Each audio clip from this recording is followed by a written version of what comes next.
The Maybe of Faith. This story contains sensitive content. The Maybe of Faith, by Mary P. Burns, mary.p.burns1@gmail.com. This story concerns itself with the murder of a young woman, whose body left in a field is part of the setting. It also addresses cancer and the main character's mother's death from it.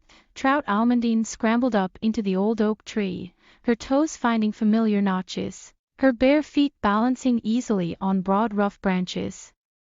She glanced over her shoulder as the blue and white patrol car rumbled onto the edge of the wooded area and stopped. Its siren dying. Hunching down, she turned to look at the hillock well behind the tree to make sure she couldn't see her bicycle on the other side of it. If she couldn't see it from this height, the police wouldn't see it either. She didn't want them to know she was up here. A sturdy branch offering a full view of the overgrown field was just steps away. Trout sidled over and squatted down to straddle it. She pulled her cell phone out of her shorts pocket, silenced it, and gingerly returned it to the safety of the soft denim. When she looked down, the policemen were standing several yards away in the tall brush. Their voices didn't carry to her airy. If they had found the body that her father's police scanner sent out the call for, she couldn't see it because they were blocking her view. One officer had his hands on his hips, his hat tilted back, and he was gazing at the sky. The other went down on his haunches. He pointed and said something, and both men circled around to the other side of what had captured their attention. And that's when Trout saw her, the young woman lying in the knee-high ryegrass and Queen Anne's lace, her long lithe body twisted in a peculiar position, her brown hair obscuring her face. Trout had only seen one dead body before in her short 12 years. And the heartbreak that accompanied it when she'd awoken to hear her father crying the night her mother died after what the newspaper obituary would say was a long and valiant battle with cancer. She'd gone into the room the hospice nurses had set up earlier that summer. A glass of water in her hand for him. She hadn't known what else to bring.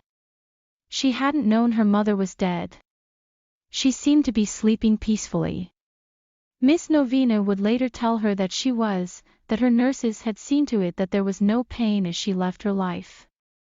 It didn't make Trout feel any better about her leaving. Her father didn't try to shoo her out. He didn't even know she was there. He just sat on the edge of the bed holding her mother's hands, his head bowed, his shoulders stooped as though they'd given up at that precise moment. That was 2 years ago, on an equally warm August night. Trout shouldn't have been listening to the police scanner, her father didn't like her to, but it was far more interesting than television. She'd been finishing the dinner he'd left her, sitting at his desk reading all the papers strewn about while Mrs. Barry, the housekeeper, tidied the kitchen and then cut a piece of apple pie for her. The apple pie was world famous in town. It sold out every night at Chef Almondine's restaurant. She looked forward to Friday nights when he left half of one of Thursday night's pies at home, but before Mrs. Barry could entice her with a slice, the police scanner had crackled alive, the voice of Mrs. Briggs traveling across the short waves and the long miles. Trout didn't know much more about Mrs. Briggs than that she was a civilian, she worked the night shift, and her voice was steady and sharp like the staccato of the old Underwood typewriter her father used to compose his menus. Trout liked the no-nonsense command that it conveyed. Most of her broadcasts were a catalogue of small-town nuisances, but tonight, she spoke of a dead body someone had seen in the old Henderson fields. Electricity had shot through Trout. A dead body. That was far more enticing than the apple pie. She dropped her forkful of meatloaf Florentine, next week's menu lists and the butcher's invoice and headed for the screen door. Hastily telling Mrs. Barry that she was going to get a book she'd loaned Deirdre Ellicott and would be back soon. She was on her bike before the housekeeper could even raise her eyebrow of questionable behavior at her. From a distance, Trout now heard the wail of another siren and recognized the high pitch of the fire department's ambulance. She wondered why the driver felt the need for a siren for a girl who was dead. And she wondered if now was the time to pray for her as she lay abandoned in the trampled weeds. Miss Novena had told her that it was important to pray for all souls when they crossed over. She'd said it when Trout's orange tabby Harry died. Trout had put him in a shoebox and brought him over to St. Joseph's Church because she wanted a funeral for him, but she was turned away. So she took him to Miss Novena, and together they buried him under her will. Có thể của niềm tin. Chuyện này có nội dung nhạy cảm. Có thể của niềm tin bởi Mary P.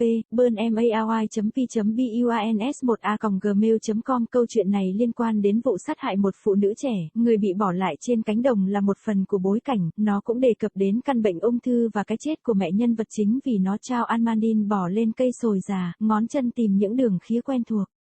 Đôi chân trần dễ dàng giữ thăng bằng trên những cành lá rộng xù xì. Cô liếc qua vai khi chiếc xe tuần tra màu xanh trắng lao vào rìa khu vực nhiều cây cối và dừng lại, tiếng còi của nó chết đi. Khom người xuống, cô quay lại nhìn cái giếng đồi phía sau cái cây để chắc chắn rằng cô không thể nhìn thấy chiếc xe đạp của mình ở phía bên kia của nó. Nếu cô ấy không thể nhìn thấy nó từ độ cao này, cảnh sát cũng sẽ không nhìn thấy nó. Cô ấy không muốn họ biết cô ấy đã ở đây. Chỉ cách đó vài bước chân là một nhánh cây cứng cáp cho tầm nhìn toàn cảnh ra cánh đồng tùm. Chào lách qua và ngồi xổm xuống để buộc nó. Cô rút điện thoại di động ra khỏi túi quần đùi, im lặng và rón rén trả nó lại chỗ an toàn bằng chất liệu denim mềm. Khi cô nhìn xuống, các cảnh sát đang đứng cách đó vài thước trên cây cọ cao. Giọng nói của họ không truyền tải được đến Erie của cô ấy. Nếu họ đã tìm thấy thi thể mà máy quét cảnh sát của cha cô ấy đã gửi cuộc gọi đến, cô ấy sẽ không thể nhìn thấy vì họ đang chặn tầm nhìn của cô ấy. Một sĩ quan chống nạnh đội nón ra sau và nhìn lên trời. Người còn lại đi xuống với linh cảm của mình. Anh ta chỉ và nói điều gì đó và cả hai người đàn ông vòng qua phía bên kia của những gì đã thu hút sự chú ý của họ. Và đó là khi Chao nhìn thấy cô ấy, một người phụ nữ trẻ nằm trong bộ đồ vải đen dài đến đầu gối và áo ren của nữ hoàng En, thân hình dài uốn éo theo một tư thế kỳ dị, mái tóc nâu che khuất khuôn mặt. Chao chỉ nhìn thấy một xác chết trước đó trong 12 năm ngắn ngủi của cô. Và nỗi đau đi kèm với nó khi cô thức giấc khi nghe thấy tiếng cha mình khóc vào đêm mẹ cô qua đời sau những gì mà cáo phó của tờ báo nói là một cuộc chiến lâu dài và anh dũng với căn bệnh ung thư. Cô ấy đã đi vào căn phòng mà các y tá chăm sóc sức khỏe đã sắp đặt trước đó vào mùa hè năm đó, một cốc nước trên tay cô ấy cho anh ta. Cô không biết phải mang theo những gì khác, cô không biết mẹ mình đã chết, cô ấy dường như đang ngủ yên. Cô Novena sau đó sẽ nói với cô ấy rằng cô ấy đã từng như vậy, rằng các y tá của cô ấy đã thấy rằng không có nỗi đau nào khi cô ấy rời bỏ cuộc sống của mình. Nó không làm Chao cảm thấy tốt hơn khi cô ấy rời đi. Cha cô ấy không cố gắng đuổi cô ấy ra ngoài. Anh ấy thậm chí còn không biết cô ấy ở đó. Anh chỉ ngồi trên mép giường nắm lấy tay mẹ cô, đầu cúi xuống, vai khom xuống như thể họ đã bỏ cuộc vào đúng thời điểm đó. Đó là 2 năm trước, vào một đêm tháng 8 ấm áp không kém. Cá hồi không nên nghe máy quét của cảnh sát. Cha cô ấy không thích cô ấy làm vậy, nhưng nó thú vị hơn nhiều so với truyền hình. Cô ấy đang hoàn thành bữa tối mà anh ấy để lại cho cô ấy, ngồi ở bàn của anh ấy đọc tất cả các giấy tờ trong khi bà Berry, người quản gia, dọn dẹp nhà bếp và sau đó cắt một miếng bánh táo cho cô ấy. Chiếc bánh táo đã nổi tiếng thế giới trong thị trấn. Hàng đêm tại nhà hàng của sếp Amandine đã bán hết vé. Cô mong chờ đến tối thứ 6 khi anh ta để lại một nửa chiếc bánh nướng đêm thứ 5 ở nhà, nhưng trước khi bà Berry có thể dụ cô bằng một lát, máy quét của cảnh sát đã phát ra tiếng kêu sống sót, giọng nói của bà Briggs truyền qua những làn sóng ngắn và những dặm dài. Chao không biết nhiều về bà Briggs ngoài việc bà là một người dân thường, bà làm việc ca đêm, và giọng nói của bà đều đặn và sắc bén giống như staccato của chiếc máy đánh chữ Underwood cũ mà cha cô đã sử dụng để soạn thực đơn cho ông. Chao thích mệnh lệnh vô nghĩa mà nó truyền đạt. Hầu hết các chương trình phát sóng của cô ấy là một danh mục về những phiền toái của thị trấn nhỏ, nhưng tối nay, cô ấy nói về một xác chết mà ai đó đã nhìn thấy trên cánh đồng Henderson cũ. Điện đã bắn qua Chao.